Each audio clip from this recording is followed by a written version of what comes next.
So welcome everyone back to Weagle Oval here in Adelaide for the grand final game.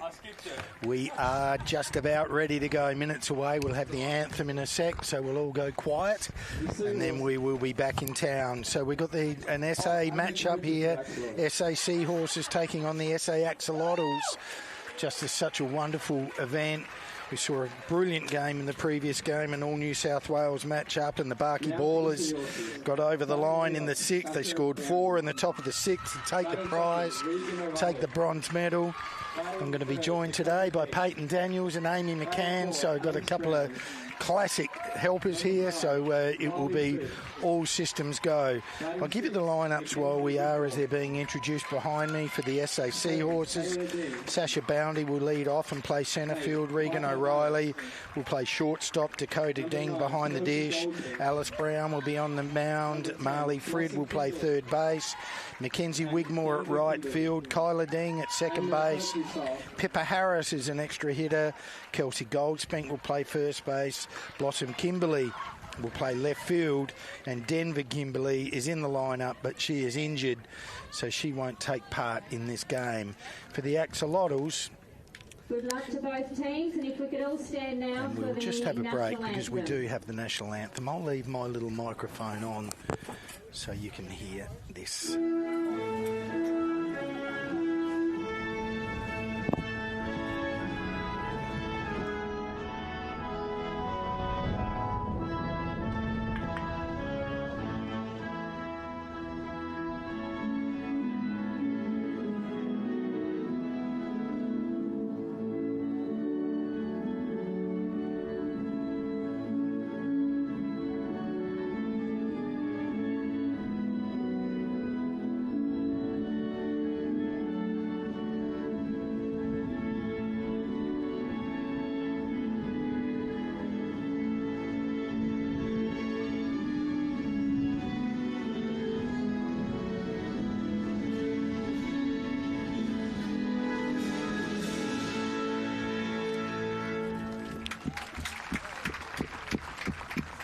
Teams, and today we have on plate we have Dorian Evans, and on bases we have Sean Bourne. So good luck to everyone out there. So welcome back. The Axolotls, they're a little bit beaten up and they've got some injuries and a couple of illnesses, but they're going to be out there. Evie Jennings will lead off things with them. She's playing first base. Hannah Nusky at shortstop. India Hazy Shawn is on the mound. Isabella Hacker will be behind the plate. Grace Charr is at left field. Lily Ruskin second base. Amelia Manson at third base. Brooke McKechnie will be an extra hitter. Grace Thompson right field. Bree Ruskin at centre field. And I'll whip you over to Amy. Yeah, I just wanted to just jump in there. Great moment here. We are at the Barclay Cup, and that is Jacinda Barclay's mum, Deb. Had a great couple of conversations with her, and it is just so amazing to see her wearing the 1-7, that jersey. I stood behind Barky a number of times when she was on the mound for Australia, and just amazing to see Deb in this tournament. She's just over the moon, obviously emotional as you would, but what this tournament has done over the last 4 years, what Barky did for the Australian women's baseball scene and now continues to do, it is just, it's emotional for me, it's emotional for everyone. And yeah, it's brilliant, Amy. I understand that you're a little bit, emotional, and you have every right to be because it's very close to you. But look, hopefully things like this, and it's been run so well, and it's been such a great spirited tournament that it just must bring some butterflies, hey? It does, and you just see Deb walking off there and very emotional, and it's hard, but just to see this, Bucky would be looking down, just so proud to see just everything. She'd love to see a WA team. I mean, she played in WA, she played in Victoria, she played in Sydney. She doesn't really care what state you're from, but we've got 2 South Australian teams here, and she'd just be loving it. And this tournament, it's one of the best. It is just the energy. It gets better every year. Oh, Amy, I've just got to agree with you. As I said, I've been around it, but I haven't really been in it. And here I have had the pleasure of being able to sit here and observe and watch, and I am just so impressed. All teams that have represented here, we've been lucky to have some international flavour with the Florida Bolts. I mean, you just don't come across tournaments like this. And speaking with the Florida Bolts, you know, they don't have something like this in America, Amy. Their girls still have to play with boys. You know, it may happen, obviously, with the, you know, producing a professional league for women, that it is going to have a pathway. It will happen. But Australia has really set the scene. We really have. I mean, as you said, we've got elite women's nationals, youth nationals, down to Little League nationals. We have a Barclay Cup. And I'm going to bring it back even more locally. We're sitting in Adelaide, the Adelaide Angels Baseball Club. I'm about to watch two South Australian teams go at it in the final, a state that has won the last two youth nationals, that didn't have a girls or women's league about a decade ago. Now have one of the best in the country. And it's not just about you or I. It's actually over here. We have Peyton Daniels in the middle of us, and you are going to be telling us all about, you're from America, but you're living here in South Australia, and we'd love you to hear from you across the day. Just what are they doing here in South Australian baseball? Welcome, Peyton.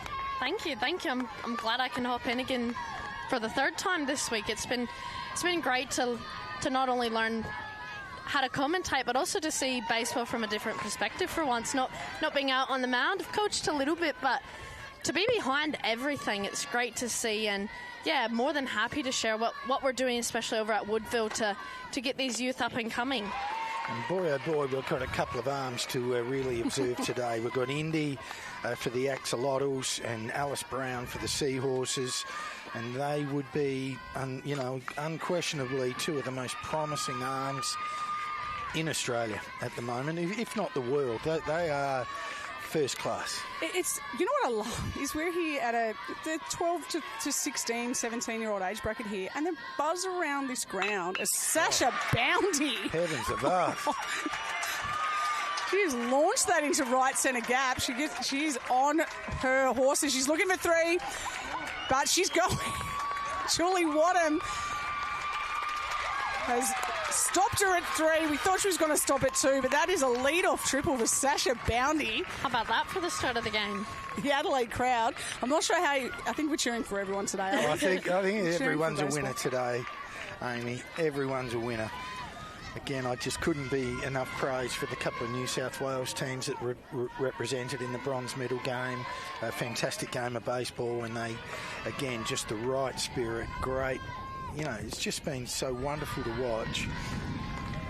But yeah, as I was just saying before, Sasha just rudely interrupted with that triple, was the talk around the town is Indy versus Alice, and they are best of friends. And they are. Yeah. True best friends. And how cool is it that we're at a tournament and people are talking about, these are like, they're little rock stars and they're like 15, 16, and like, you and I are like going, this is so cool, I can't wait for Indy v. Alice. I can't wait to watch this. Super impressive, as we've said.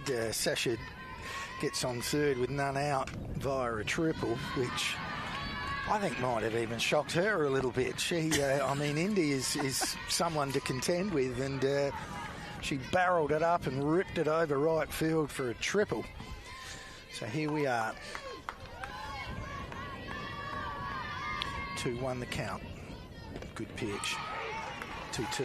That Peyton, that kind of pitch we talk about. This is elite. To even up this, you're behind in the count. Your first job is you want to try and even that count up. And that pitch there, the way it just cuts the inside of the plate. I've spoken a lot to the young girls from both sides, and they're saying, oh, Indy throws hard, Alice throws hard. And I just tell them, what a great opportunity. Again, there we go. Indy collects the first strikeout of the game. Wow, that is... What an opportunity to get to hit off of some of your own teammates, but also I tell them that ball's coming in hard, it's going to go out hard as soon as you make contact. Well, she didn't just strike out anyone. She just struck out Regan O'Reilly. Little tournament award winner from Nationals just a few months ago. So you're seeing the best of the best here. So Dakota Ding strides to the plate. Ooh. You can kind of see us in the shadows. Very warm day here. We're very lucky to be in the shadows here. But you can see this is coming in fast. Isabella Hacker's glove. There is a snap. I'm glad I'm behind the fence.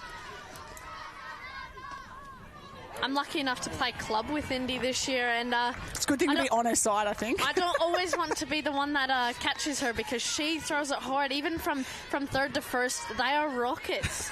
She's throwing strikes all over the field, honestly.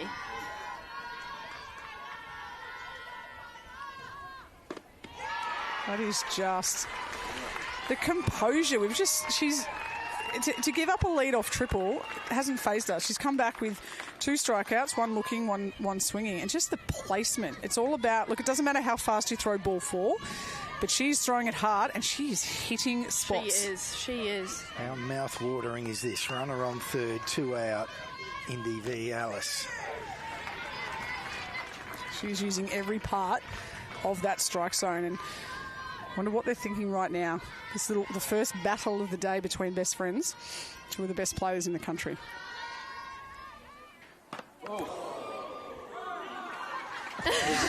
And you can see they chirp each other up a bit.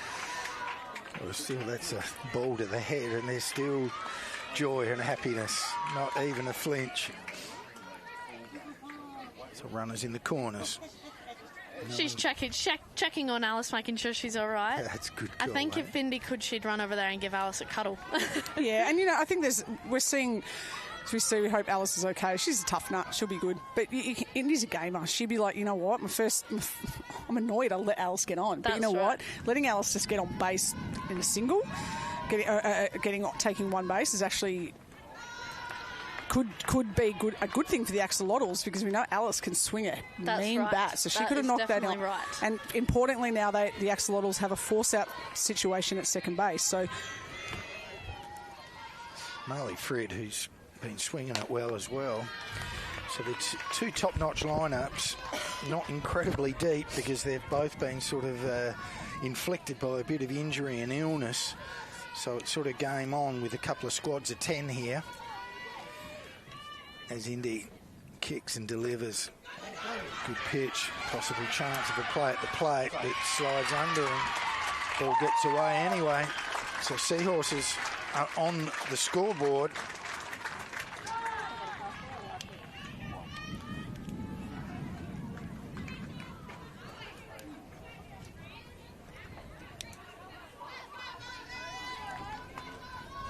Had Dion in here, and we were talking about the growth, and obviously with the junior ranks, and just seeing so many returning girls and new girls here, etc., that are getting this experience for the first time and having the real joy and luck to coincide it with girls like Indy and Alice and Dakota, very experienced campaigners. So I think another good one to mention would be Hannah Nuski. Whenever the Seahorses and the Axolotls matched up on Thursday, Hannah actually threw 12 strikeouts, went the distance with 95 pitches. Do you have an arm barn? Is there an arm factory here in Adelaide that we can? If there is, can I buy some up before? Buy a couple. Can I buy a few before I go back to Melbourne tonight? Take is a that right all right? one and a left one. We'll take a short break. We'll see you in a sec.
Okay, welcome back.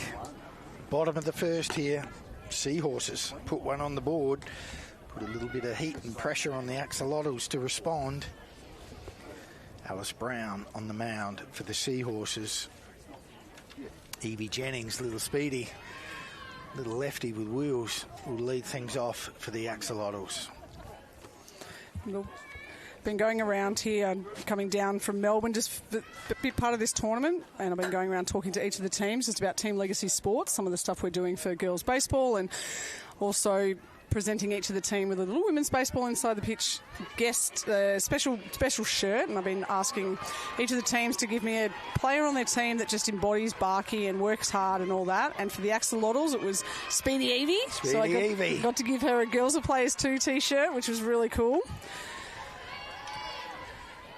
And just what we were saying about shapes and sizes, you know, it doesn't matter.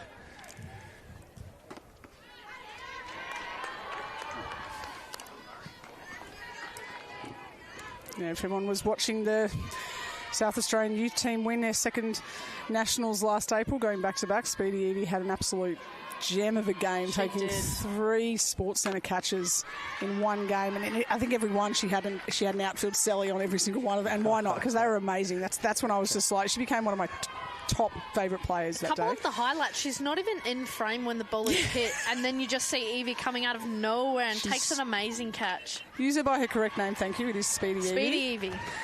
Who's Evie?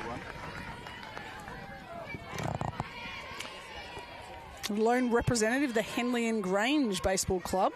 That's right, and stepdaughter of Kim Ashworth, who was signed by the LA Dodgers out of East Torrens here, and was the first Australian to throw a no-hitter in the States.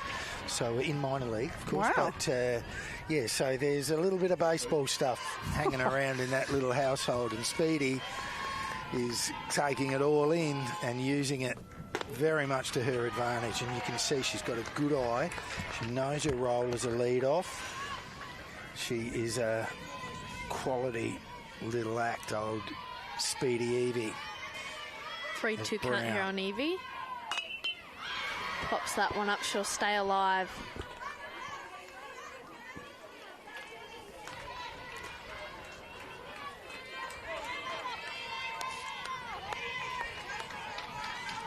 So beautiful conditions here, sun out, bit dry, the heat is a bit dry, but ground is in perfect condition. No breeze, or maybe just a little bit of sea breeze, and what you probably didn't want was to send little Evie to first base on a walk, and that's exactly what they've done.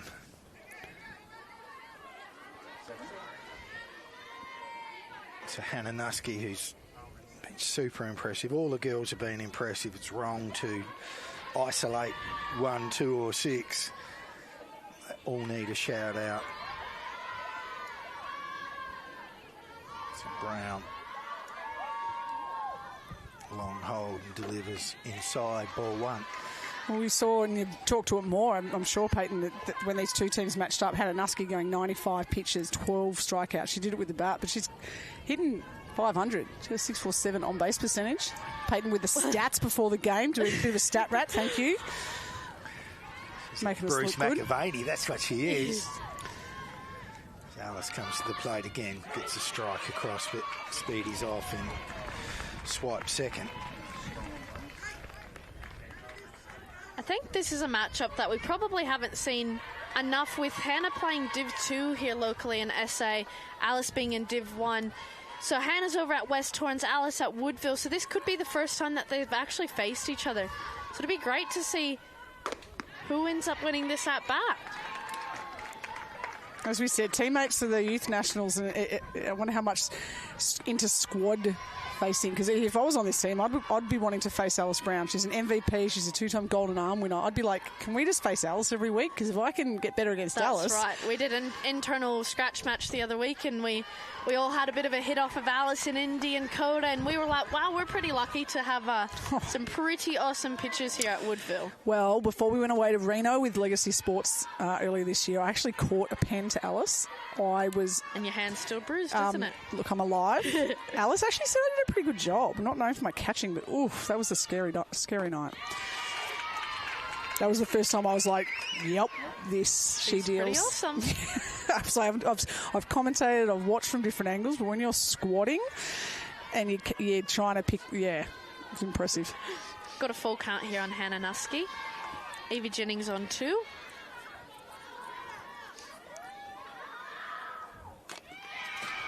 Hannah gets a bit of back to that one. Yes, Good. Sorry, I played with Alice's dad, Shane, at Woodville. So I'm a senator. And Doggy's a great story because he didn't throw it overly hard, but he worked hard and he introduced a change up into his repertoire, and it really sort of buoyed him as that's a pitch just down, and Evie will, as that's a walk, and Evie takes third at the same time on a pass ball. But, there were times where, was Shane Brown going to succeed as a pitcher? Well, it was perhaps questionable, but he really worked at it. As I said, he introduced another pitch into his little repertoire, and it became a game saver for him, and he spawned out a fantastic district baseball career. And I can tell you what, he's a pretty dang good coach. Look at this team here. Yeah. Look at Woodville's pitching. They've got 5-6 pitchers, added another one with me moving over this year, and Shane has got a wealth of knowledge to share with not only his pitchers but also all of his players amongst the team. Yeah, as you said, big representation from Woodville 6 from Adelaide. This is a bit of a battle of the Angels versus the Senators here. That's right. I think there's about 10 or so clubs represented, which is amazing. As we said 10 years ago, that's a nice hindsight. We saw Indy go at Alice. Now we've got Alice going at Indy. That's right. Yeah, just great to see so many clubs. As we said, like 12 years ago, when these girls were born, none of this existed. It's just insane. Yeah, well, I had Sophie Fuchs in here, who's a pioneer of women's baseball here. She played with the boys and was one of the first that got kicking off in the Women's League. And, yeah, she just can't talk highly enough. Her daughter's now playing, her nieces, and I had Sophie on my podcast. Did you? Yeah. Yeah, she's a great chick, Sophie. Yeah, I did an episode on Adelaide Angels a couple of months ago, just obviously with the Barclay Cup and things they were doing. It's very hard to choose a club when you're doing club focuses. You can do them all. Maybe I will. But yeah, Sophie was on talking about all of that. No, so many great clubs all around Australia just supporting women's baseball now. It's definitely different to when I was Alice and Indy's age. Yeah. There's a crack centre field. Boundy out there, but it goes over her head. Runner at second went back. She's still going to be wheeled around and score. And Big Indy with some good wheels. She stands up at 3 with a 2 RBI knock. Wow, that was a nice drive. That's a double high five, Ellie Tucker over there. Look at this pain, absolute. That's a tough effort there for Sasha Boundy. That's into the sun. Look at where the shadow is, but look at that drive. Look at that swing. Indy said, you hit one off me, I'll hit one over your head now. Made Sasha run for that one. Great hit from Indy. Brings up Isabella Hacker. So 2 triples within 1 inning is pretty great, especially the first inning of a game. Yeah, shows just the quality of the pitching. We're just seeing now the quality of the hitting. I think the batters, that is a hack and a half from Hacker. You can see how quick that came off the bat. Oh, that was it. That's the goodest swing as I've seen in a long time, that first hack from Hacker. That's a good baseball name, Hacker. Yeah. God. She's built with the right stuff too, as Brown comes again and gets a fouls off the second one. A sensible pitch. She chased a high one, and she does like a good pitcher would do, is just elevate it that little bit more and gets an 0-2 count. And this is the thing, like you've got someone who's come up there hacking by name, hacking by nature. What do we see now from Alice? She's going to go outside. She's going to throw a curveball. She goes. I reckon she's thrown the change up there. She can see that Hacker was just off those fastballs. That is next generation pitching there from Alice Brown. And we have to give some credit to Dakota there calling the game. Alice can throw it, but Coda's got to call it and she's got to catch it. Great little duo there. Again, another Woodville player behind the dish. We've got Woodville at first base, Woodville at second. whereas we wouldn't know not. They're in the commentary booth. Foot race to the plate.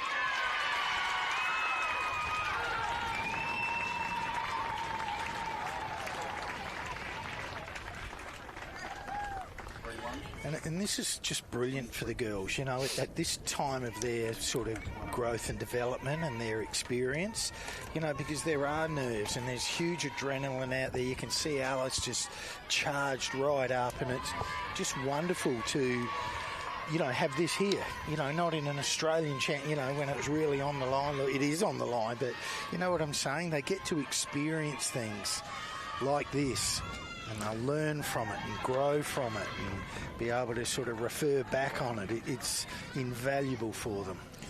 I think the one thing we do need to remember, though, they are still only 12, They're 13, young. 14, 15, 16. So we're sitting here going, they're superstars, they're rock stars. But you can imagine, at the end of the day, Alice, she's 15, 16, standing on the mount. The crowd behind us, this is a Nationals would be happy with this crowd. This is ridiculous. I'm sure we'll be able to get a shot from up top.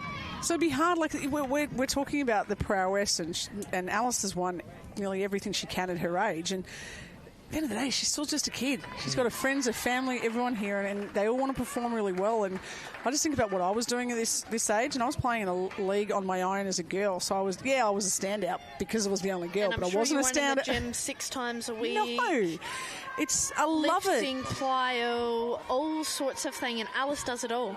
She does. Just sometimes I think, let them be kids. Let them be kids on the field, and I think That's right. So we've got Grace Cha that's taken a bit of a hit down on the foot, so she's moved up to first. Alice controlling the tempo of the game, just stepping off. So we've got Lily Ruskin in the box for the Axolotls now.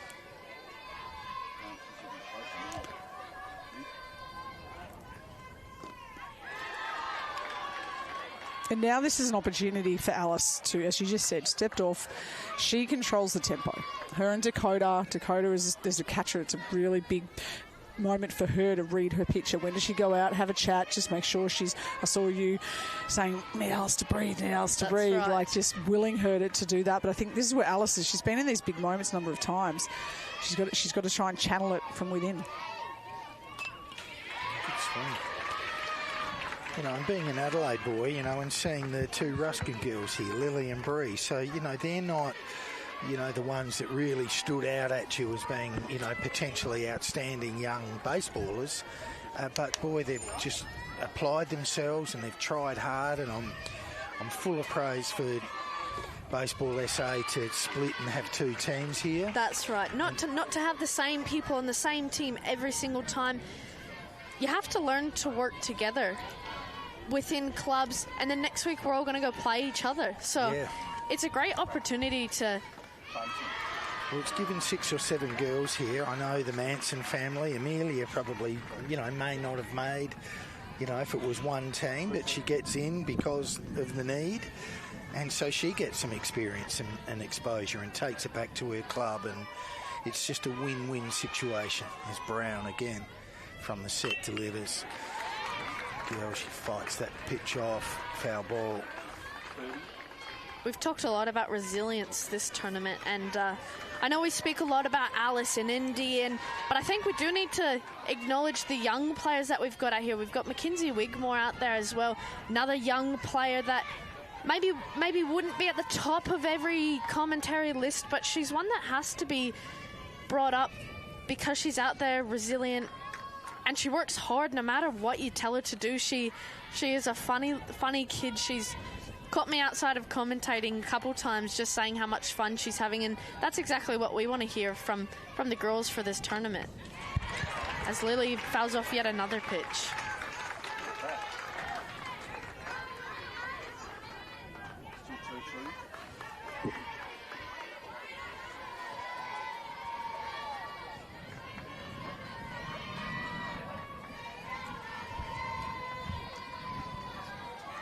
So we still have Grace Cha at first.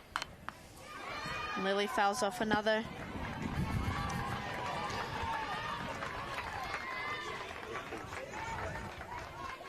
the pitch the batter faces, the percentages go in favour of the batter. That's so right. See the big smile there.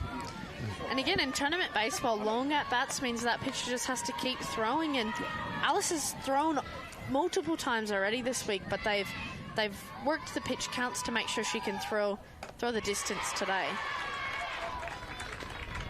Now this is a quality at-bat, young Lily.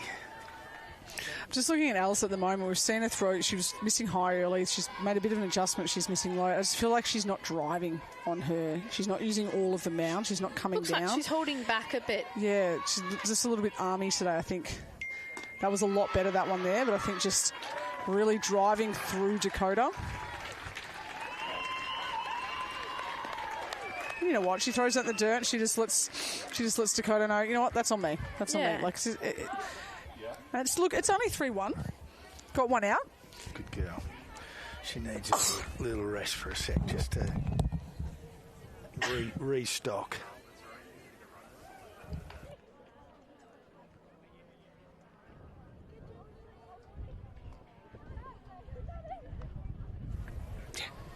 One out and runners on first and second. So just try and get a ground ball here. Hit it to, I mean, we've got stars at every part of this Seahorses lineup on the field. Just get a ground ball. Try and induce a double play or at least a force out. It's only a 2-run lead. A lot of baseball to go. That's right. 2-hour games here. We forget that we're still in the bottom of the first. Hasn't been very long, has it?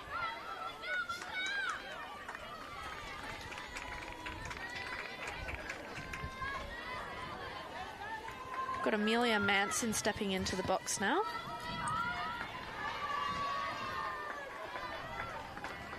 With one out, you're just looking to drive in a couple runs, keep building up on that 2-run lead that the Axolotls have. And Alice comes back with a first pitch strike.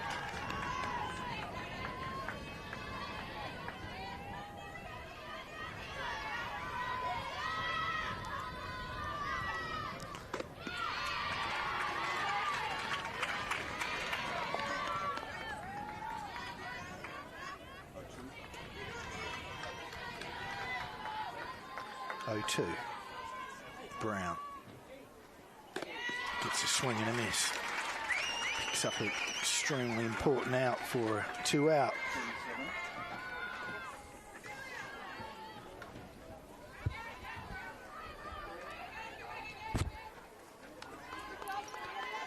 Brings up Brooke McChechny. McKechnie. So you've got all these last names.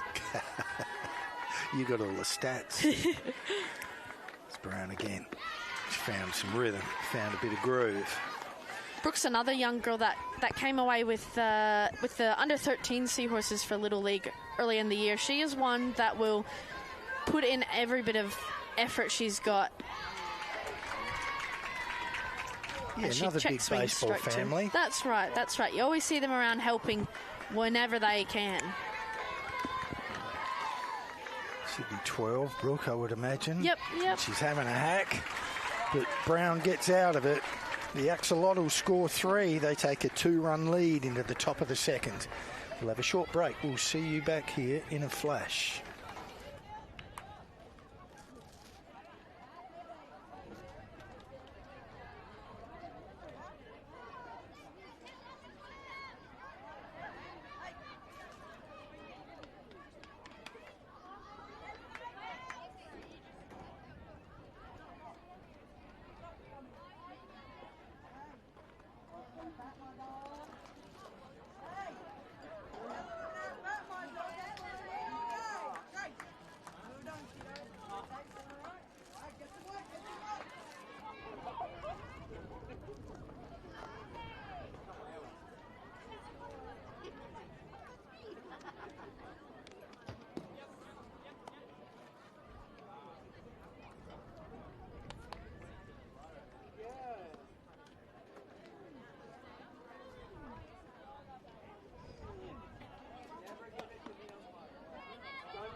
I didn't say that he didn't.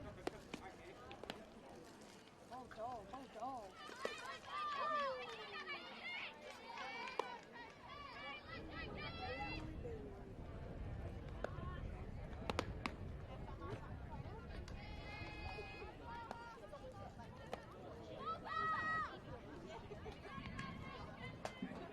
Her sister. So welcome back, everyone. It's my bad, Amy. We're just talking about sisters. There's so many sisters in this event. It's fantastic. We talk about family and family relations. You've got a Wigmore walking up to the plate. Little silver medalist from the Olympics is her father, Ben, who I had a good chat with earlier today. This is Mackenzie Wigmore. Yeah, it's brilliant, isn't it? Mackenzie's doing a great job. She really is. She's, growing, developing, building her own confidence. And talk about growing. I met her at Little League Nationals for the first time in July, and then she comes up to me that day and goes, "Hi," and I went, "No, couldn't be you. Can't be you." She was up to my armpit. Now I'm like, "It'll be up to her armpit." I'm like, "What the heck?" I'm one of the shortest people going around here, and these girls. And Benny's not a huge guy. No, there's something in the water over here. Some powerful units. So one certainly on the mound. Indy. She delivers. Beautiful pitch. Great location, but equally good hitting by Mackenzie to get some bat on ball and stay alive. Yeah, she had a really nice swing, Mackenzie, but I think that pitch fastball inside there didn't allow Mackenzie to get her hands out. Got a little bit jammed, so she can get her hands out, get that ball out in front. With Indy's speed, it could go anywhere. There's one thing for sure, apart from being a top-notch catcher, Benny Wigmore could hit. He was a class act.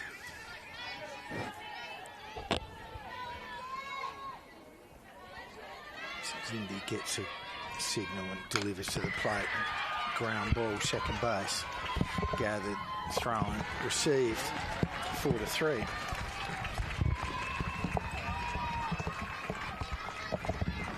I know we've talked a lot about all shapes and sizes. If we have a look over at first base, we'll see that we've got Speedy Evie, probably one of the smallest players that the Axolotls have, but she will put her body on the line to stop any balls going towards first base today.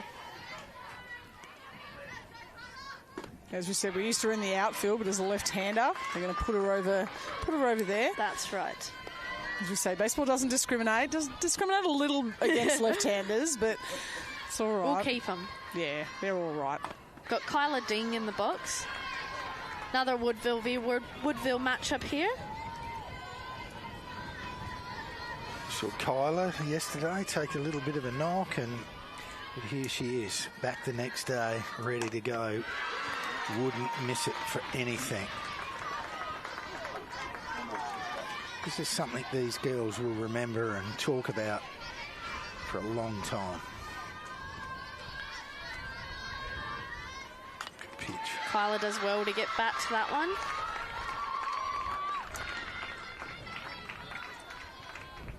It's a generational thing, Amy. You talked about it before. Okay, so right at the moment, for some incredible reason, South Australia, of all places, is just producing arms. Look at the quality of pitching that's out here. Oh, I love that. This is what the Barclay Cup is about. We know how hard Indy throws. She's a slight play there, and you can see that. Look, that would have hurt me. Yeah. That is just absolutely what we love. Just clips her back end. Right on the rump. No. I jump out of the way of every pitch that comes at me. I'm a wuss, so I don't want to face it, but I don't think he can jump out of the way of Indy. She throws you can pretty see hard. Indy wasn't happy with that whatsoever. No. But a good teammate still goes and checks on her friends. But the spirit that this tournament's been played in, from the dance-offs off the field to, the Florida Bolts and the WA team have been inseparable. I think they went to the zoo together. It's been, this stuff is amazing. This tournament, Barkey would have just been an element. We all would have been an element. It's just gets better every year, gets bigger every year, and so many great moments. And it's not going to slow down anytime soon, that's for sure. We've got Pippa Harris, one of the only Glenelg players in this tournament. She's going to step in and show bunt. Gets past Isabella Hacker, and Kyla's going to take two. But as I said, I think there's 10 or so clubs represented. And as you're just saying, it's what South Australia did, 10, 12 years ago, they went, you know what, we're just going to start some women's baseball out on a Friday night, and they started off with 4 teams. Everyone just wore a different colour, and they just all played, and then a couple of clubs jumped on board. Now every single club is represented. We have a women's league that's nearly of equal size to Melbourne. You've got a 2-time reigning youth national side, which didn't just win nationals. No, they smashed nationals. Have been, and some of the players that are coming out, I just don't get it. Like, you think about the population, you think about, it's like, I think it should be bottled, I think it should be sold. You guys should be making millions off whatever you're doing. Where's it coming from? We want to know. And you've got the cutest mascots going around. The Seahorses and now the Axolotls. Ellie Tucker came in yesterday, gave us all little Seahorses. Got them set up at home now. Little Axolotls. I saw a little, must have been a crocheted axolotl. Yeah, that was Ellie's sister, crocheted one. I'm like, I will buy one. I'll give you $50. So we talk about mascots. Indio Hazy Zorn sends Pippa Harris back to the dugout, 2 out.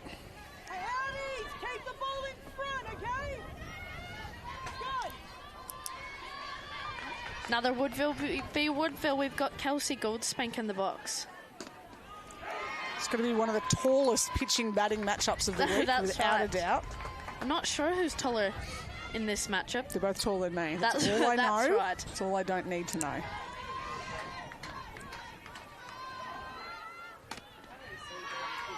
Indy goes up to see if she'll chase, but she's got good control. 1-1, we've got Kyla still over there on second base. We've got 2 outs.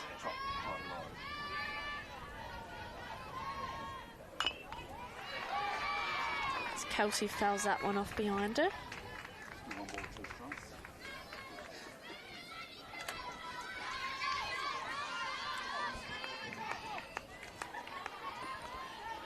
We've talked about our local clubs that have players in this tournament, but we've also got, I believe it's 4 or 5 from the Riverland that have come down to play in the Barclay Cup as Indy collects another strikeout.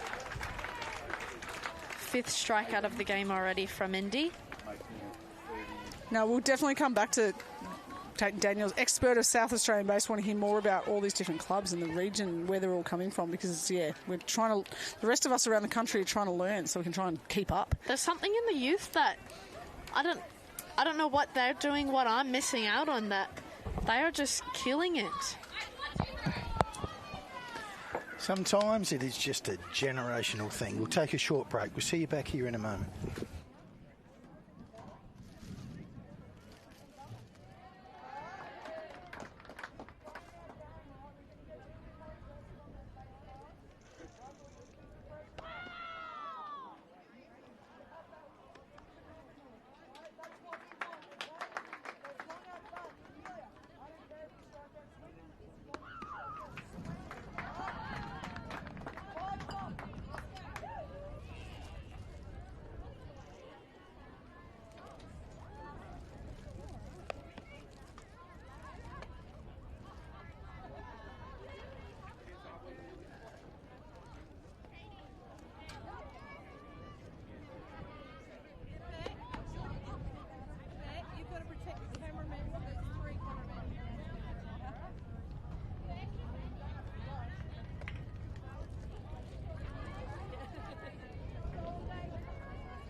Welcome back. We've got the top of the second inning here.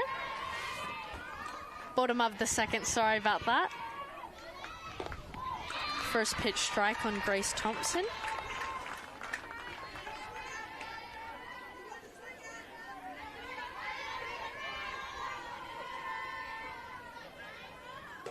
Alice delivers strike number 2.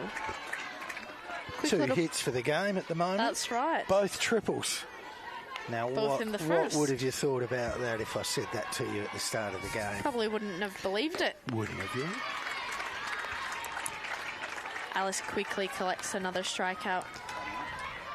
Had a bit of a shaky first couple of batters in the first dig, but Alice has come back out strong after a quick little break. Yeah, and I think we look, both lead-offs got on, they scored. So the top of the lineup, Sasha scored with a triple for the Seahorses, and the first three runners scored.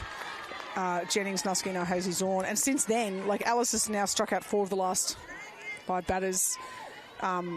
And I think that now that maybe we talk about these kids on the mound in front of massive crowds. I'm hearing there's people with beach chairs on top of the roof of Adelaide Angels clubhouse. We don't condone that, but it's happening. So it's like maybe they've actually, like, their nerves, they've settled it, Yeah. and now we're on. Time to play it. Yeah, and we know that, you know, pitching is about rhythm and, you know, feeling like it's all flowing, and if you're just slightly, your mechanics are out, it's very hard to rectify. But I think she's a very talented girl, Alice, and just had a quick chat and has found her groove. A couple of strikeouts. Another strikeout. Bree Ruskin heads back to the dugout. So back up to the top here with Evie Jennings.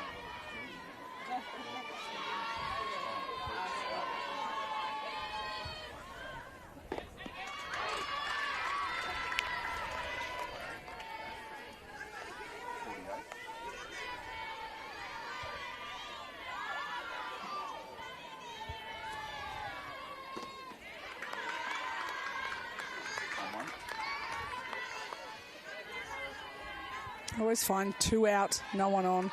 It's actually one of the hardest at-bats to have, because you're like, you've got to keep the lineup ticking over. You're the lead-off now, and you've got 1 out to work with. Yeah, I think that, and bases loaded and none out, because you're like, I just have to just keep it away from the corners, and you think too much. I think they're the 2 hardest to hit. But Speedy Evie will get in there and give it her all.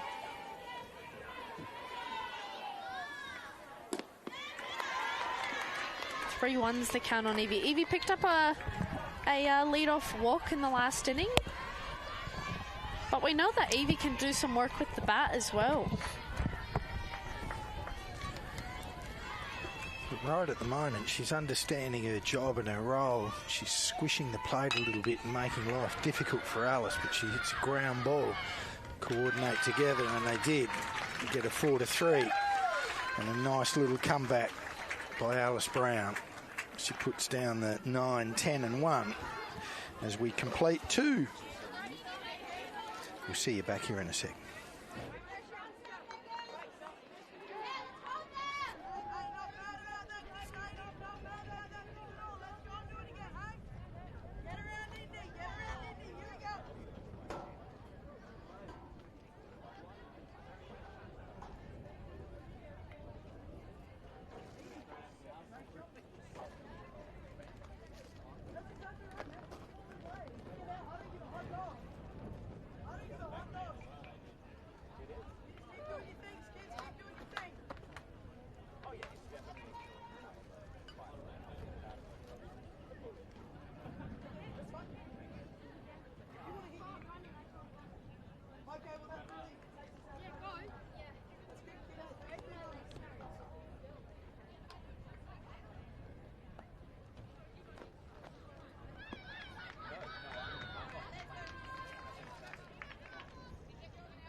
I've got brand new pants.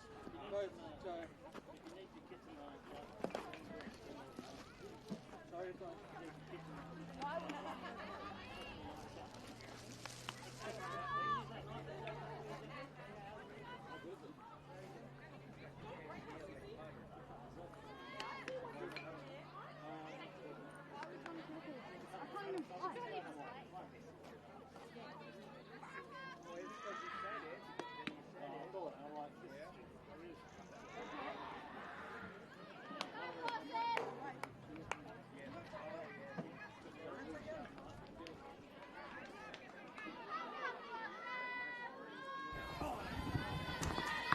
So welcome back. Top of the third. Axolotls. 2-run lead. 3-1 ball game. As Indy misses up and in. Ball one. Right down the bottom. Blossom Kimberley. As Indy working from the set. Gets a strike across 1-1.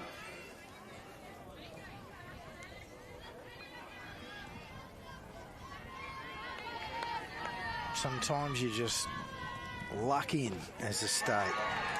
And to see a girl like Indy, you know, that just so beautifully built for a pitcher, tall, angular, long levers, but just got such wonderful mechanics and such great balance and a live arm.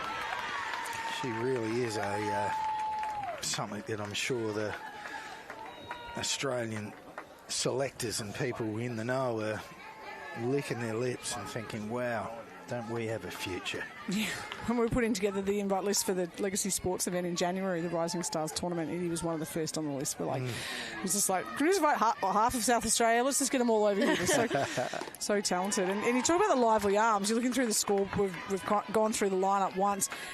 Both Indy and Alice have only allowed one hit each. So it's a 3-run scoreline, but the lively arms, we've seen 10 strikeouts between them, 3 hit by pitches and a couple of walks. So that's what we're seeing. It's I think now the batters are seen going through the lineup once. It's now up to who can hit their spots. So Peyton with the amazing stats that she brings to this event, and that's another strikeout. As we see, that is now the 7th strikeout, as I said, for India Hazy Zorn. But the other day, when they faced the Axolotls, actually had no recorded hits just on Thursday. So it's about these two pitchers now. If whoever can command the zone now, a little bit better than the other, I think is going to end up winning this game. If the Axolotls can hold on to this 2-run lead, of course they're going to win. But yeah, it's going to be interesting. And I think that nerves definitely play a big part. I know that this was a game that the girls were looking forward to, but also a game that girls from both sides. Sasha Bounty with another hit, just bounces off the shoulder of Hannah Nusky at shortstop.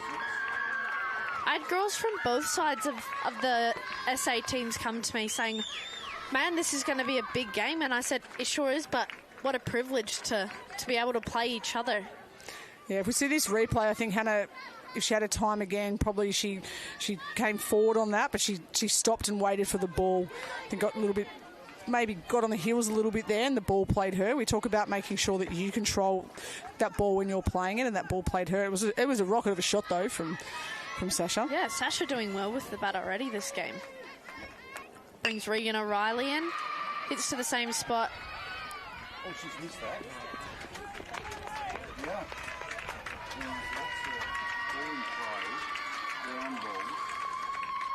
Source then on a possible double play and a force to 2, but the second baseman ran around second base and didn't touch it. Didn't quite get the base there. It might be what we sometimes call a mental error there. She's come in, as we see, nice little feed there from Hannah Nusky, and she's come in, and I think maybe that awareness of where the base was, I think she came in thinking she was at the base, because I think if you can see her footwork, it wasn't too bad there. She's sort of come around, sort of like, I've played the bag there, and now I'm coming off. Prefer to come across a little bit more, don't get taken out by the runner, but yeah, probably a bit of a mental error there. But you know what, still force outs. Now with 2 out, we still have the force-out situation at any bag, so no damage here yet for the Axolotls. Seahorses looking to plate those 2 base runners. That's right. A tied game. With Dakota Ding in the box now. Dakota struck out her last at-bat, but she'd be looking to at least move a couple runners here.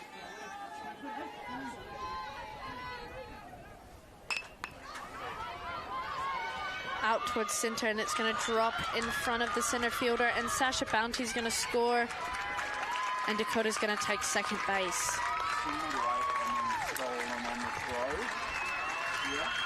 That was a good read, because she was off on the strike of the bat. No holding back in case it could have possibly been a catch. She was on her bike and scored comfortably from second. Yeah, I think the 2 out, so they would have been going on the crack of the bat there. But fantastic running from Dakota Ding as we see Sasha's sent. Regan goes to third, which gives the opportunity for Dakota to follow into second base, so to get the force out situation. So now, again, 2 out, runners can be running, and they have to make the play at first or get the strikeout or the catch. So top of the lineup. It's nice as a base runner whenever you've got 2 outs, you just keep running and keep running and keep running. So sorry, I had Denver Kimberley down as injured and I didn't have her in the lineup, but she is actually in the lineup, is she? Yep. Yeah, they gave her an opportunity to hit in the cage today to see if she was okay. So she's wanting to play the game, as we all do. And now we see Alice Brown hit by pitch last time in the helmet. She's okay. Runners on second and third, 2 out. Indy from the hip, and there's a crack, extra bases. Brown will get on her bike, and that's got through. So this is a possible triple. She's going to keep going. She keeps going.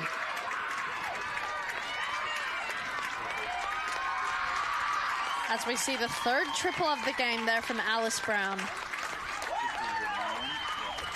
That is... Talk about you are hitting well on the opposite side of the field like that. That means you're seeing the ball well. That's an absolutely fantastic piece of the ball. Runners on second and third. She hits behind them, 2 out. That is absolutely fantastic. So, fantastic piece of hitting there from Alice Brown. To mine, that's now 4-3. That's right, I believe to that's the Seahorses. Correct. So we go ahead. 2-run RBI triple to Alice Brown. Now that's not an asterisk and an exclamation mark and a highlighter on the game that we started in front of a home crowd. That's a big time play, big time moment there from Alice Brown. Got Miley Fred in the box now. You would have been impressed, ladies, in the previous game. Who was it that stole home? Florida Bolts have stolen a couple of bases. I think it was a Florida Bolt.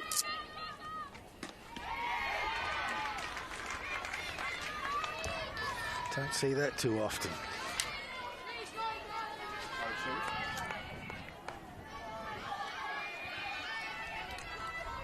So still with a runner on third.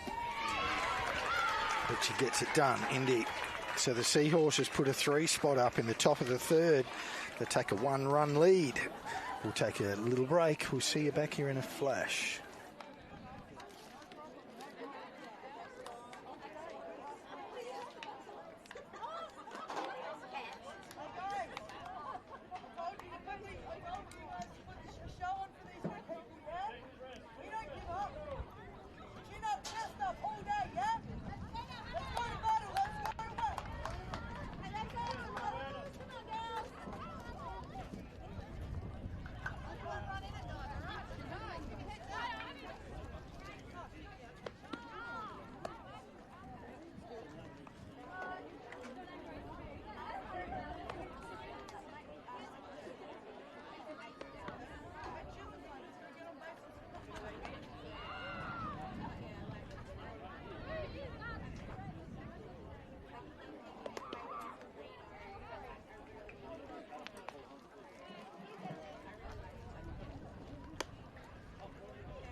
So welcome back, everyone.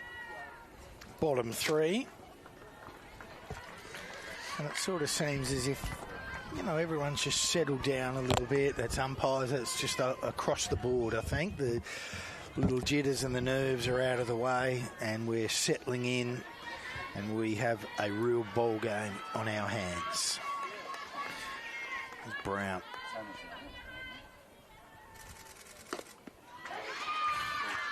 First pitch strike.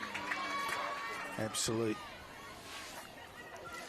No, you know, every pitcher looks for that first pitch strike. Just increases your chances of being able to pitch the way you want to pitch.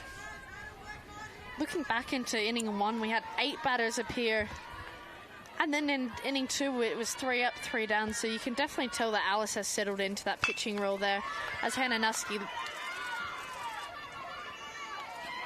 Oh, well done. Great receive. Great play. Came was back holding down my on the breath to bag. make sure that Regan got that ball there at shortstop. Great to have tall Kelsey Goldspank at first base there to land back on the bag once she's received it. That was I noticed the play in the previous inning, Kelsey Goldspank. She went across to get a ball, and then she went, no, it's a second base person's ball. So she just casually turned around and got the ball and put the foot on the base. And it was just such a cool, calm, collected play for a position that's, I've played first base, and it's brutal. And that high ball, just to like, yep, I'm up, I'm down. She's just I don't think I've ever seen Kelsey stressed. I think she's pretty nonchalant. She... I love it. It's man, I would look like a rat in a bag of water if I was at first base. That's just 2 plays that she's just looked awesome.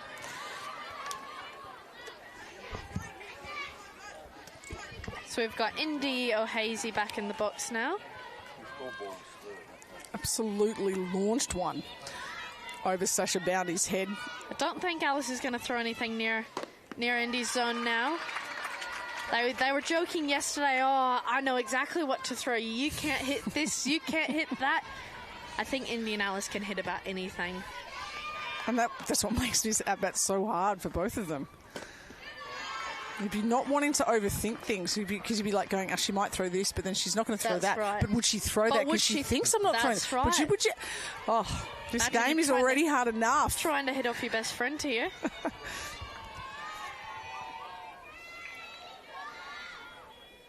Pitch.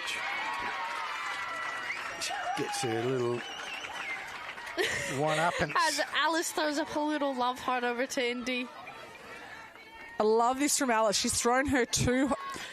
Probably left that one there a little bit over the plate, but at least just didn't give something she can extend too much. And there's what you were talking about before. Much better follow through, much better rhythm. 100%. She's going out. She's using all of the mound now. She's actually, that one there, reaching out, forces a ground ball. Riley. Nice play. And another 3 up, 3 down inning. And another 6-3. We saw the other day Regan at shortstop, and she's a class act, but she was pulling up a little shy on the throws. I said to her, is your arm okay? You're all right? She said, oh, I don't know, I was just a little out of rhythm. But we look at this play. She collects it beautifully, gets a crow hop in, drives to that target, gets a beautiful throw away. We'll take a short break. We'll see you back here in a momento.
So welcome back, top 4.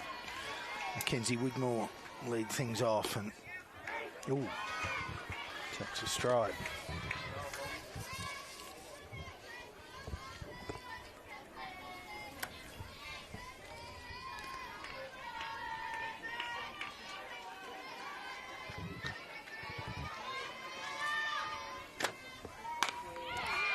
Gets a little piece, enough to make a play.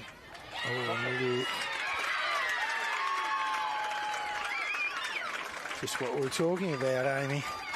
You know, you think, oh, how hard can first base be? Well, you are taking and receiving a lot of different types of plays and throws, and it's a lot harder than it looks. We can see Evie's... Where's a hard in the sleeve, Evie? And big time move there from Isabella Hacker, catcher, just to come up and let her know. And as I said, we know Evie's an outfielder. You can see she's using an outfielder's glove out there, and just every one of them. We know how hard this sport is. One error, it can change a ball game. But eat you up a little bit, can't it? Because you know you'd catch them with blindfolded sometimes, but.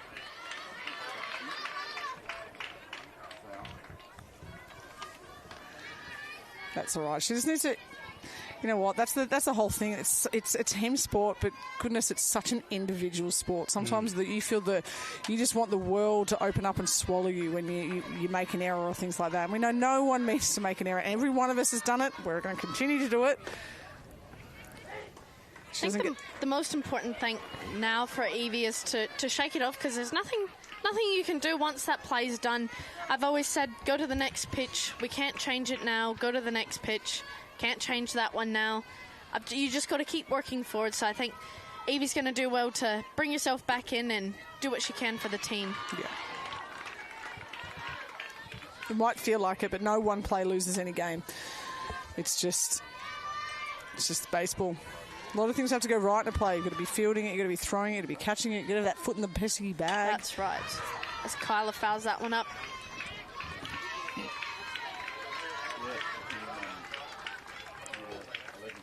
And you've got a runner running up the line at you as well. There's a lot going on. We say, as the runner, all you have to do is run, but the fielders have to catch and throw and catch the ball again and tag you, and there's a lot going on in the field, so...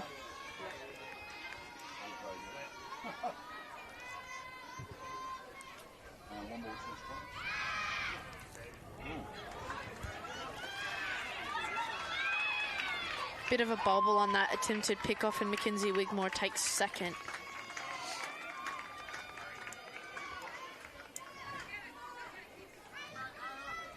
Important moment for the Axolotls to try to pick up Evie on these plays. Not that she's done anything wrong, it just a bit of a misfield.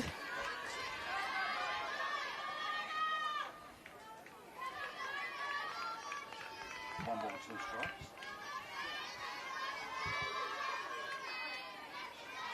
And the 1-2 pitch here from Indy. She steps off to get Mackenzie back to second base.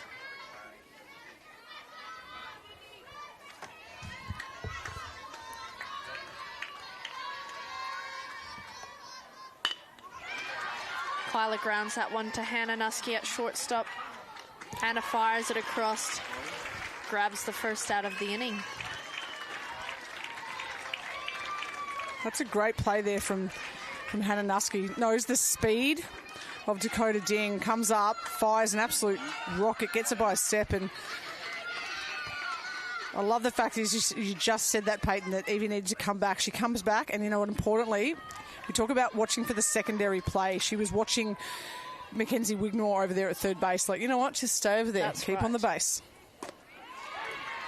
Brings Pippa Harris into the box.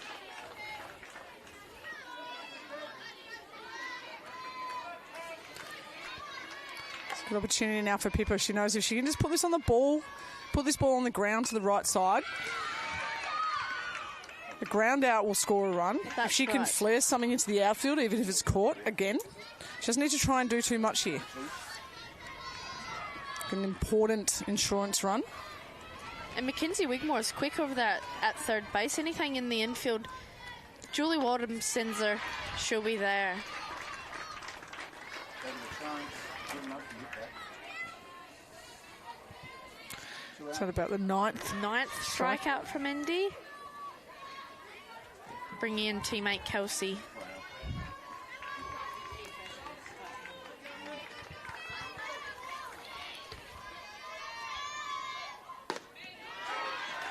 It's a nice spot.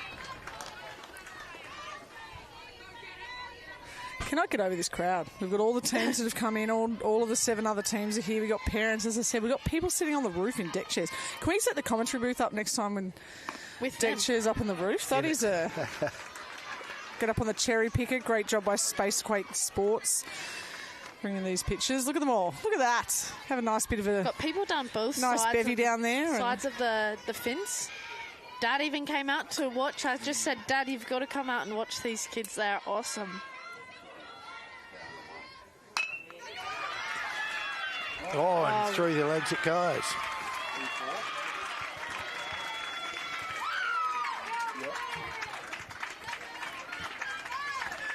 The pressure of a finals baseball game.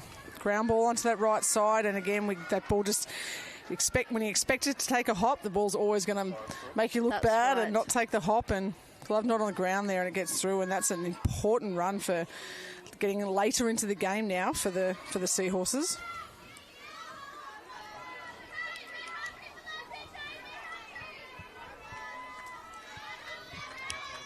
Brings in Blossom Kimberly.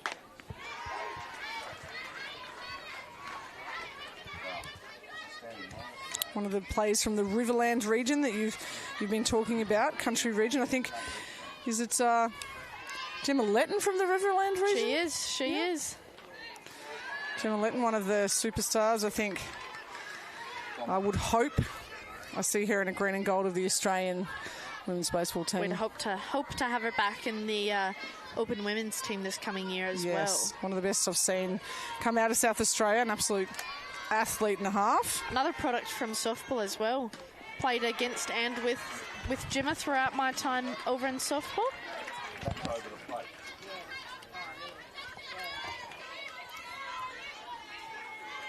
One, two. And the 1-2 pitch from Indy. Grounds that one to second base and collects another out. I could see she had every part of her glove on the ground that Yes, time. Lily making did well sure. to stay down on that ball. She said, I'm not going to make a mistake again. 17 up. We will take a short break and see you back here in a flash.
So welcome back, everyone. Again, all of our sponsors up there as we're getting to the end of this incredible tournament.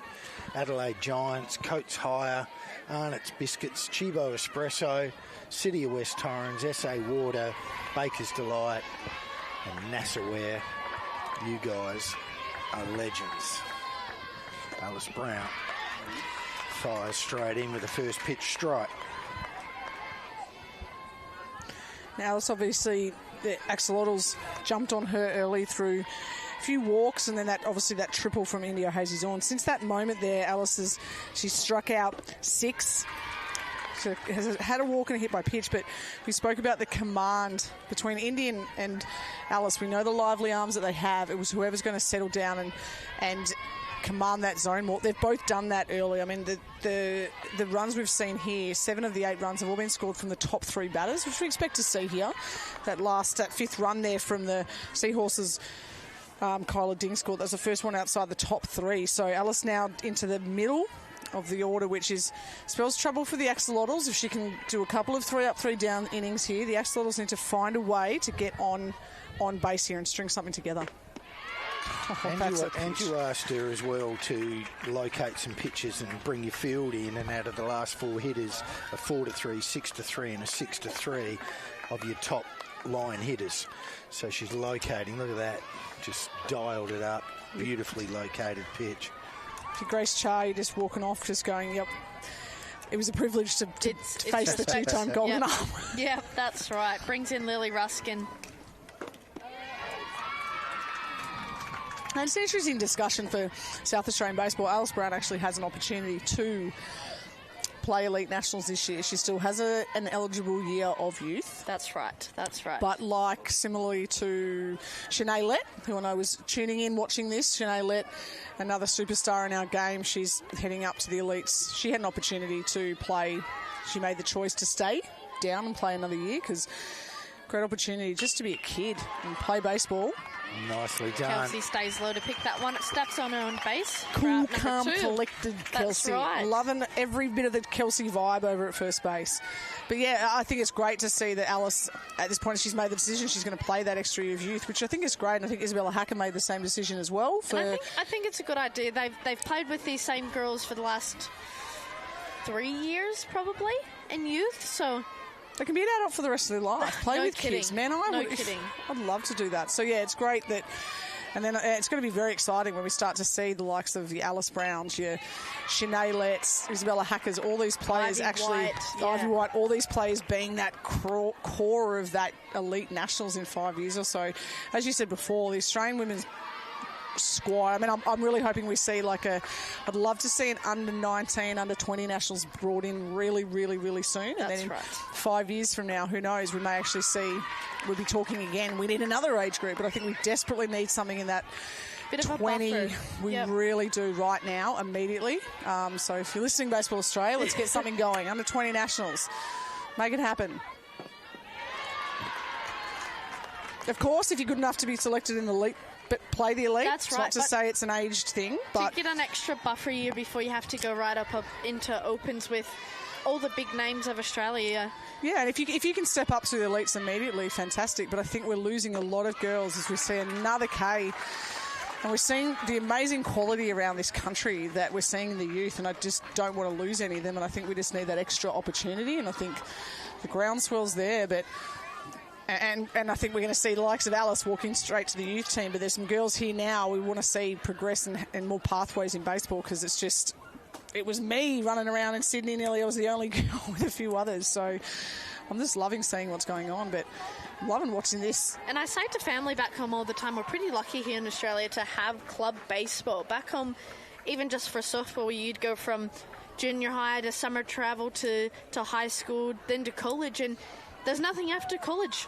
Yep. You kind of stop, or you go and play in a slow pitch or a rec league, where here you can be 15 years old and playing on the Division 1 team. You can be 40, 50 years old still playing Division 1. So Australia's got a great opportunity to keep building these young kids within the Division 1 and Division 2 here in SA especially.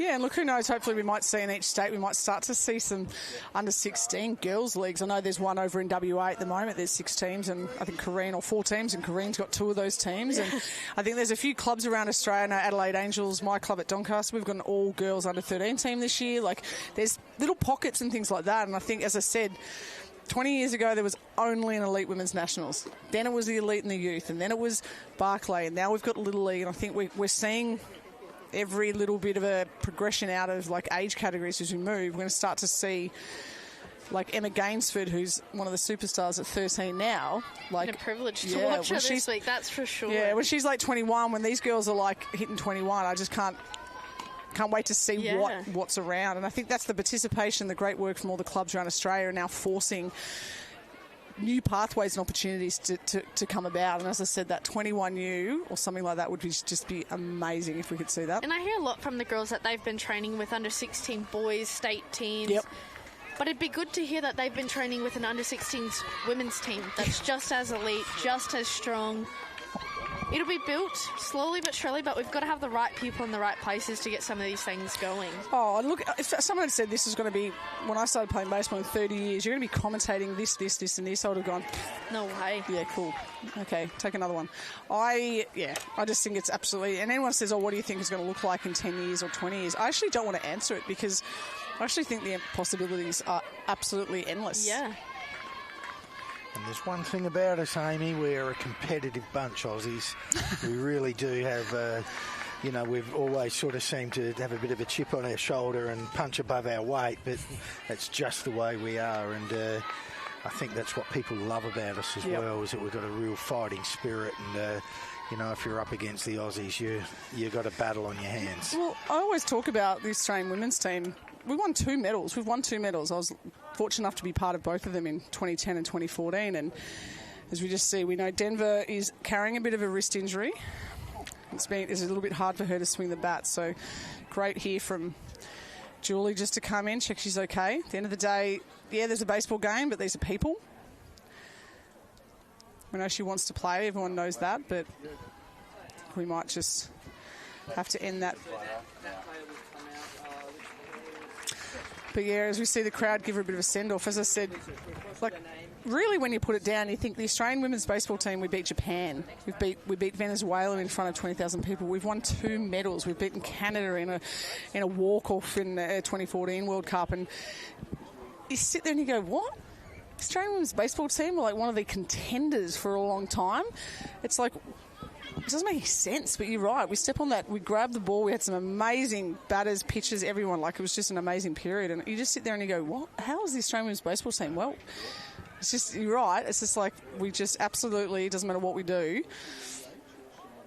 And I know you and I spoke about this at Little League earlier in the year, but we went around and asked a couple of the young girls who their favourite baseball player was, and you heard multiple MLB players, and it's like, well, I think that we need to make sure that these kids are watching the Emeralds. They are watching the Open Women's, because there are some pretty top-notch names out there that should be somebody's favourite player.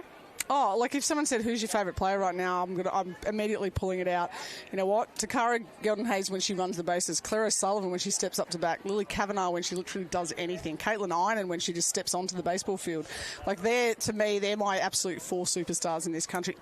Genevieve Beacom when she's on the mound. Like, to me, that's the 5 in the Australian women's team. That's not to discredit anyone else. They are my, like, I'm in awe. And I know we haven't seen her for a couple of years now, but Carly Moore just wicked behind the plate. Like, one of the fittest, hardest workers you'll ever see, Carly Moore. She's here today. I'll make sure that she knows that she's my favourite Emeralds player ever. But then, like, you know what? I've got so much respect for some of these players, like your Shanae Letts, your Alice Brown. It's just the way they're conducting themselves at 15, 16. They're carrying themselves in situations that, as I said, I was just watching cartoons on a Saturday afternoon, probably. Definitely not outlifting, was I? No, like, you sit there and you go, I'm so impressed with how some of these girls are taking. And then there's girls that just, you know what, they just want to play.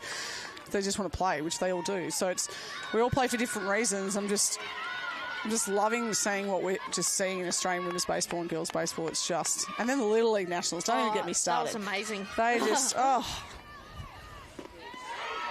Sasha came in with a 1-2 count. And she took Denver's count and has struck out.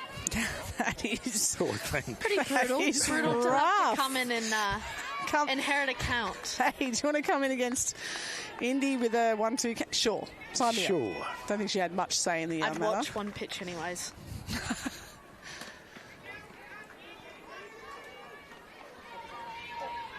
I was pretty lucky to coach that under-13s Little League up in Queensland earlier this year, and to see the young talent, as young as we had a couple 11-year-olds on our side, and they gave everything a go. They pitched, they caught, and it just makes me, brings tears to my eyes to think about that tournament, knowing we had Kyla and Bella and all these young kids coming up, and they're going to be within the Barclay Cup within the next 2 years is great to know. Oh, good As Reagan creams that one to nowhere. Oh, good base Sure, running hold up too. there at first. You know, then she got a pitch and she wasn't overly happy with it. She took time out, took a couple of swings, a few deep breaths. She reset herself and drove a ball into right field.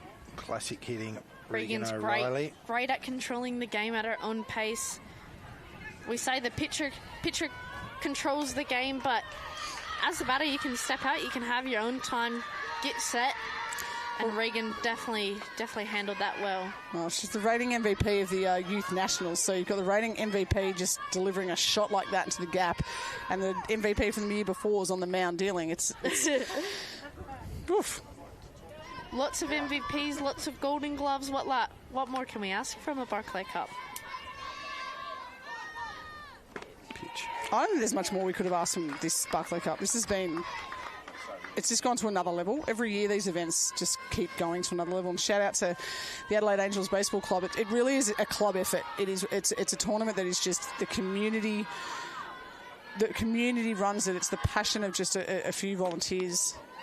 It's just absolutely amazing. As I said, we saw Deb Barclay throw out the first pitch. She was so nervous. We asked her to come in the commentary booth. She said no, and then I was walking down here. She comes up, she goes, Amy, they've asked me to throw the first pitch. I actually ran up to, I go, do you want to have a throw? And she goes, yes. And so I ran over to Lisa Nakashi. I said, Lisa, can you get a glove, get one of the Cinder Spirit girls to one of the New South Wales girls to throw with her. So Deb had a bit of a warm-up before she went out, and it was amazing. But yeah, Deb just seeing what the spirit of Jacinda Barclay, her daughter, is just doing for this sport on and off the field. And the connections between the girls, the off-field stuff. I mean, the on-field stuff's been amazing, but this tournament is it's one of my favourites.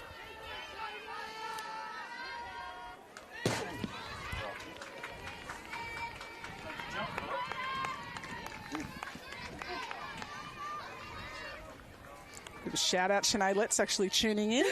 That's actually it's pretty exciting. Sinead Lett won the Golden Bat a couple of years ago. Absolute. Oh, she had a ball over in Reno. I don't think it's landed yet. She can tonk it. Still up in the sky. Superstar, that girl. She's going to be. She's hitting the elite ranks this year at Nationals as we see. A walk there from Dakota Ding. It's pretty cool. You got Sinead Lett just tuning in to casual. She's been at a Barclay Cup before. Tuning in to see what's going on in this all South Australian lineup. So maybe we should get her on the line now. She can commentate Alice Brown's hitting.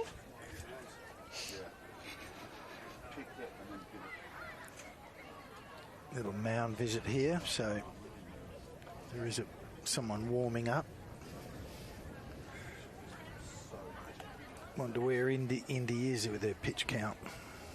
She's at 83.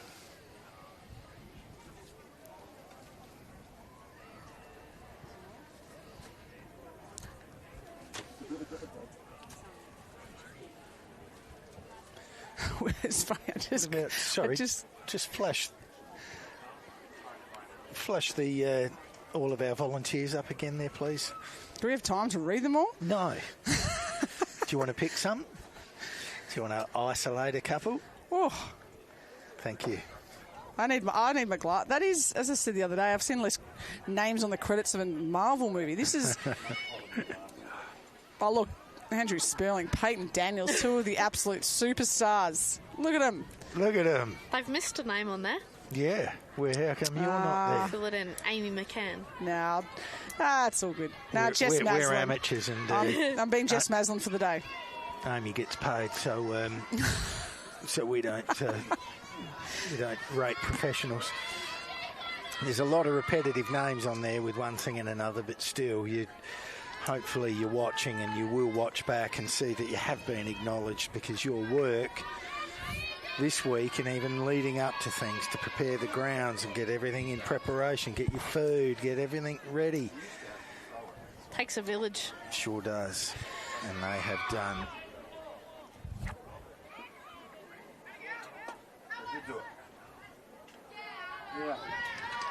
I was about to say, I just heard time and I heard intentional walk. I for a moment thought that was time balk. Yeah, I thought I heard balk too. But that's a tip of the cap there. Intentional walk, you don't have to throw the 4 pitches anymore. You can just send her up there. So for me, I had that ready in my scorebook to be the definitive at-bat of the game. If Alice had knocked in 2 runs, I think it might be game over, but if they could quieten Alice there. But you can see Alice probably wasn't too happy with not getting an at-bat, but respect to the Axolotls for putting Alice on. No, with 1 down now, so it's still danger zones for Axolotls, because double play gets them out of the inning, but a base hit could really 2 be the end of the game, considering we've only got probably about 20-ish minutes to go.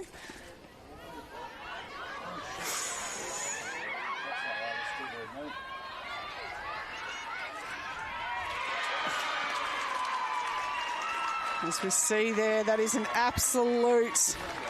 I think I might just write that down in my scorebook. We see Regan O'Reilly there. The ball just got in front as we see it drops in there. Great. I think it might have caught the umpire there. And Regan O'Reilly, she got off too far. Didn't quite pick the ball up before she went down the baseline. And a bit of a run down there. I thought Isabella Hacker could have got rid of it earlier, but amazing. And in the rundown plays, you've got so many things that can go wrong. Someone's got to throw it, catch it, throw it, catch it. And that was a great throw there. We've seen plenty of them not go so well. So that was a very well executed little rundown play from the girls.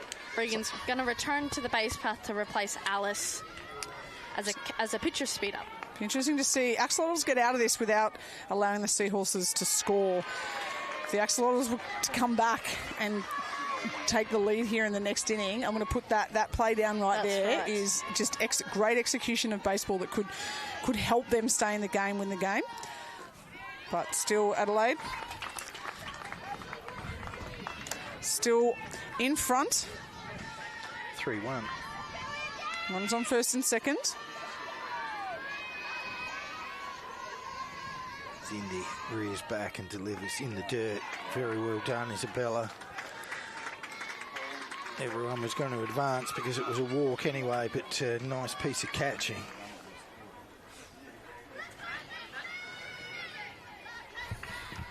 So back to loaded bases. So obviously looking for a ground ball. Look, perfect situation now. Strikeout. Don't let balls in play. Don't let anything happen. We can see the sun now. Anything hit basically in the air on the left side, inline drive on the left side, it's tough. It's almost like an extra fielder they have to contend with out there. Sorry, one less wood as we see. That goes back and we see that Sasha Bounty takes advantage of a bit of a wild pitch.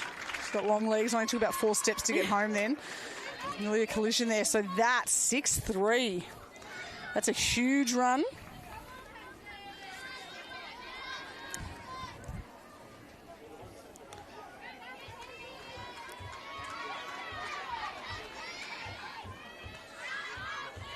Mackenzie Widmore digs in.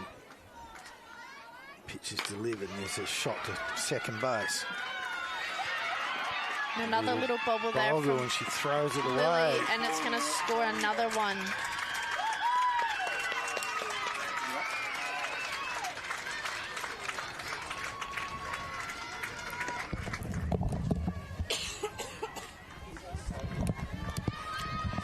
Yeah, that's another couple of runs there for the Seahorses there. It's getting a bit beyond Axolotls now, but still a little bit of time left.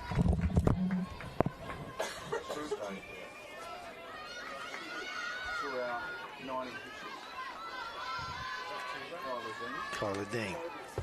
Hit pitch ball, 6-3 for her today. to get herself a base hit. She swings through on strike one.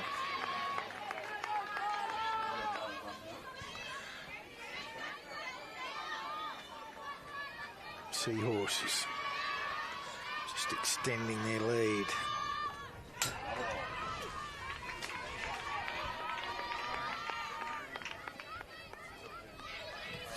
Might be worth noting that the Axolotls actually haven't scored since the first dig whenever they got 3 in. So when they go in, they'll be looking to add a few more up on the board.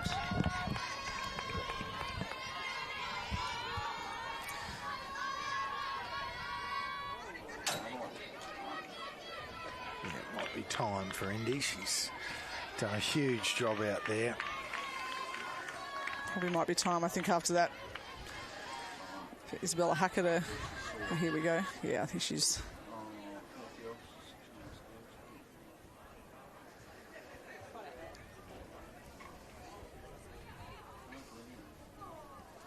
As we say, we talk up a lot, and you can see the big poster Barclay Cup put up of Indy versus Alice, and sometimes we just forget the kids.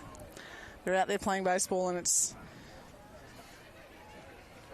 Because she's absolutely left everything out there, and hopefully her arm. Hopefully it's been a long week. It's always like they play for 7 days. I think some of these teams have played 7 or 8 games, and we can only hope this is just a bit of tiredness, bit of emotion. As we can see there, the fact that it went up. Yeah, most unlike her. Yeah. Look, we might just take a short little break and just let things simmer. We'll just be back in a moment.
So welcome back.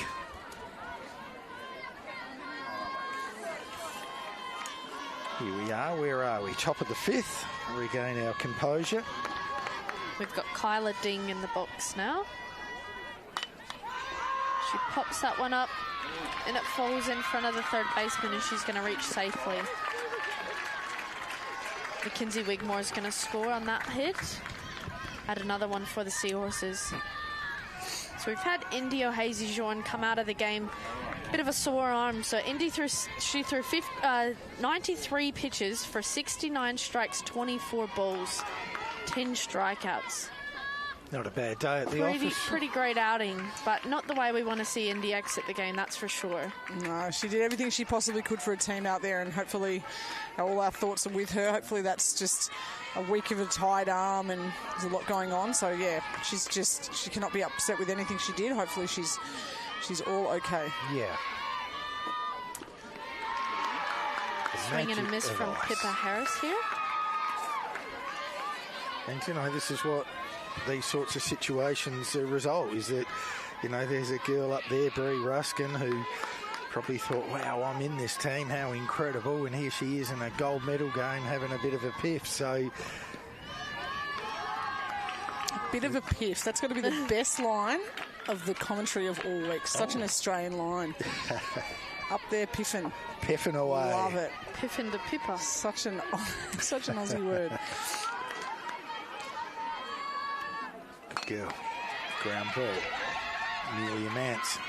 Nice long arm and Kyla rounds and she's going to score from second base.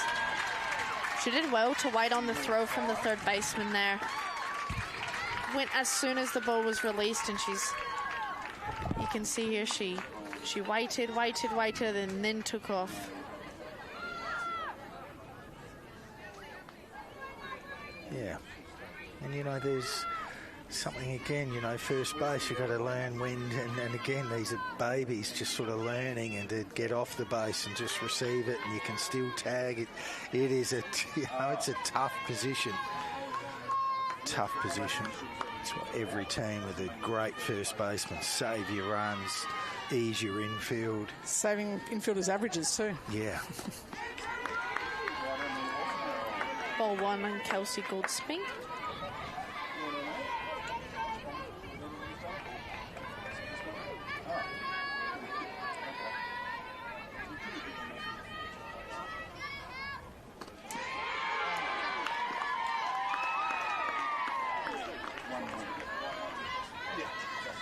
You see Axolotls are the home team.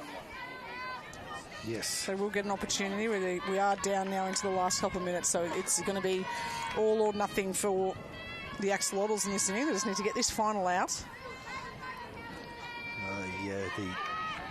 The maximum runs in an inning still counts, but still it'd be worthy to give them a little bit of a shot and let them finish this game off with a bit of the way it should be.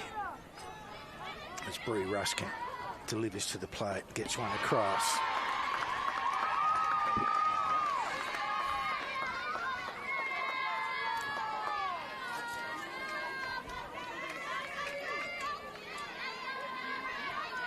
One-two count here on Kelsey Goldspink.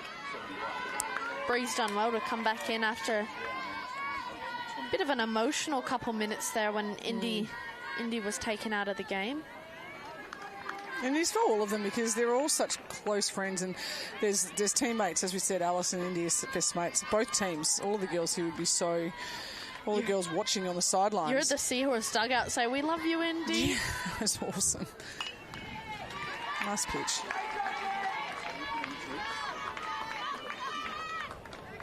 No, it's just been the spirit of this tournament. You guys have been here all week. I've been here for 2 days thanks to Legacy Sports and Trent Ultra sending me over. It's been amazing just hanging out with all the teams. I haven't been in the booth all the time I've been here. I've been hanging out with the teams, just watching the games and being around the dugouts and the girls, and it's just the spirit.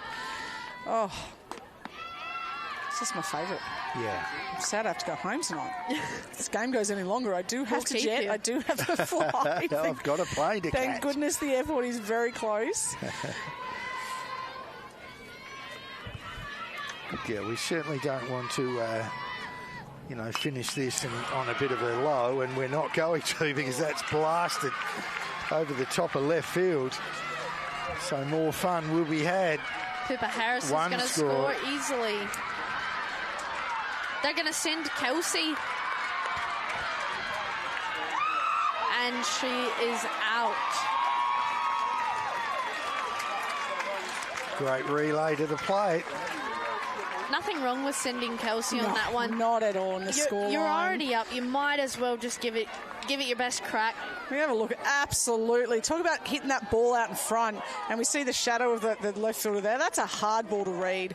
Ball goes to the fence, and with that scoreline, Julie, we were winding her in the dugout here. We were sending her, and you've got to send her there. Probably not.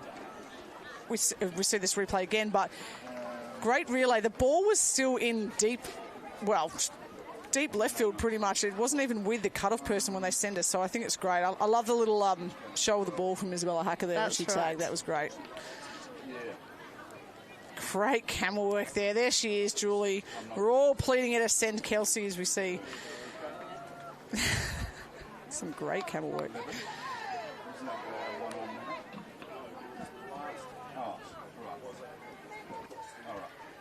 Great job. So we're still going to carry on here. We've got the bottom of the fifth to come, and then we've got the feeling that it will be called game one way or another, unless, of course, it's a draw. And there's Alice. Just up there, showing all of her training, her strength, her conditioning. She's going to go the distance. Really good catching there from Isabella Hacker. Sometimes, and we talk about hard positions to play, and we talk about first base. Sometimes that we see that throw here from Hannah. Was that from Hannah Nusker? It was. And so she, you know what? She's making sure she's also got one eye on Kimberly and Goldspink, and one eye on the ball. She's making sure she gets that ball because she's watching, she's reading the ball, she's watching the runner, she's working out how much time she has, and that was a really cool play by by Isabella Hacker. We talked about Speedy Evie over at first, maybe not quite knowing that she can come off of the base to tag the runner, but Isabella did well to leave the plate. I feel like a lot of catchers don't want to leave the plate open. Isabella did well to really move over, play. collect the ball, knowing she had enough time to go back and tag Kelsey before she got in safely. And Isabella Hacker, as we were saying before, she's another one going up. I love the straight out of youth class, as I call them, on women's baseball, the inside pitch. Isabella Hacker, Shanae Lett, some of the straight out of youth, they're going to be heading into nationals. Ivy White, another one. As we said, it's tough for those straight out of youth to find their way into a nationals team. Hopefully we do. Hopefully they might have another nationals in soon time. I don't know. Hope so. I'll just start my own 21 new nationals. Let's start it. Let's go. Perfect. We can commentary booth. Let's go. 21 new nationals commentary booth sorted. And just one last shout out. You saw the sponsors up there as we're sort of winding things up here. Been an absolutely fabulous week. There's been plenty of winners, but one in particular, and that's baseball. Alice, make sure we're awake on that one. I was supposed to say that there's some of the past balls that have hit back here. They've hit with some oomph. More a good 30 feet away from the plate too. Just shows how they've been dealing. And Alice, as we said, she allowed the first 3 runs to score. I think she was not shaky, but just the release point there, she wasn't driving, and I think the back half of this game she has really used the mound. She's driving the ball, and as we see, she walked the first 2 batters, and that massive triple from India at Hazy Zorn scored those first 3 runs, and since then she has allowed 8 strikeouts. She's hit one walk and 1 hit by pitch, and it's been just absolute Alice. She's an absolute enigma. She walks into, she got another youth year, but she goes into the Elite Nationals with all this stuff, as you were saying before, all this stuff she gets to put in the back pocket. That's she's got all these learnings already, and she's still only about 7 years old. It's crazy. Collect strikeout number 9, retiring Brooke.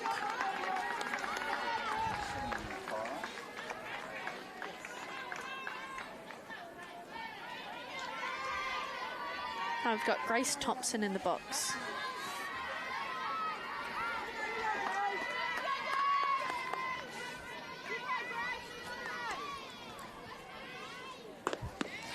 Yet she is not slowing down one little ounce. Well, you've got the best view here, and that, as I said, I'm glad I'm in the booth. As you said, Amy, she's clever enough and got good enough skills. There's a ground ball in the infield. Nice play. Marley Fred at third base. So Marley's a name I'm learning this week, and you look at that play there. She comes in, gets it on the high hop, as you can see. Got to come in and charging that ball. Doesn't let her wait. She knows the speed. Gets it by a step. Another great play by Kelsey Goldsmith. Marley Freed, that's a name I'm going to be looking out for on the youth. Didn't have to check the list for that one. You knew who that was over there. Yeah, I already know. I've only seen her for 2 days. I'm going to be watching her. Made a name for herself within 6 days. Just another one on this conveyor belt coming out of South Australia. I'm going to do before I fly out tonight. I'm just going to grab some dirt, grab something. Get some voodoo or something from the kids. Start putting it in my drink bottle. There's something in the water over here in this Adelaide water. Bree does well to get to that inside pitch, fouling it off. And we took out the cameraman over there. That was some absolute fancy footwork from the cameraman. If you haven't checked out Barclay Cup social media, make sure you do. There's been some really cool stuff going up on that.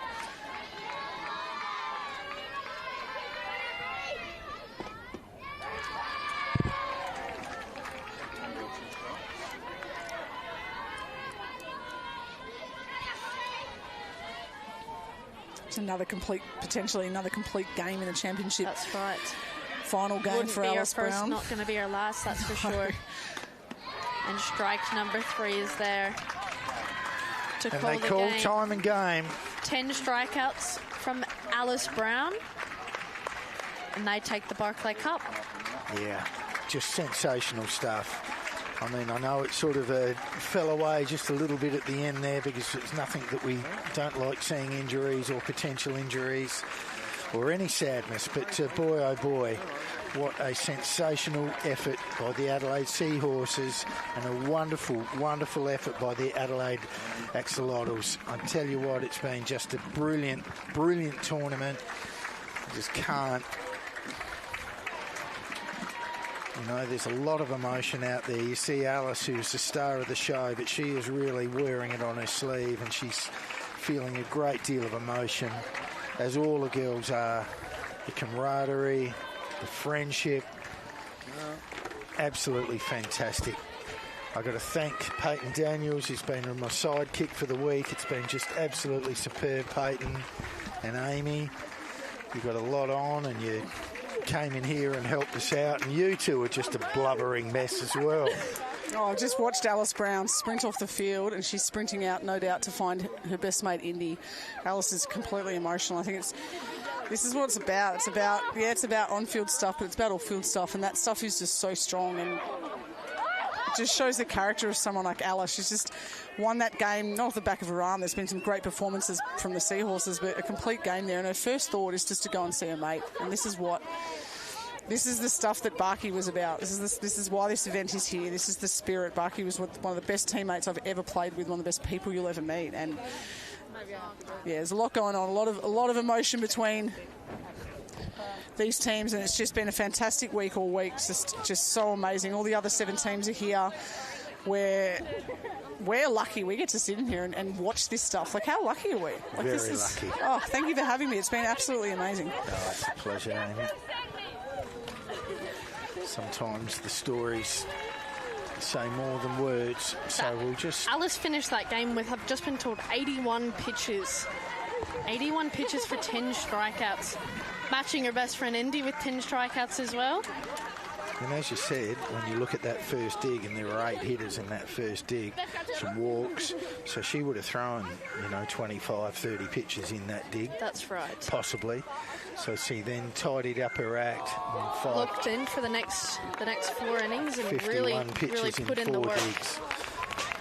Absolutely incredible. I'm not sure whether we are sticking around. No.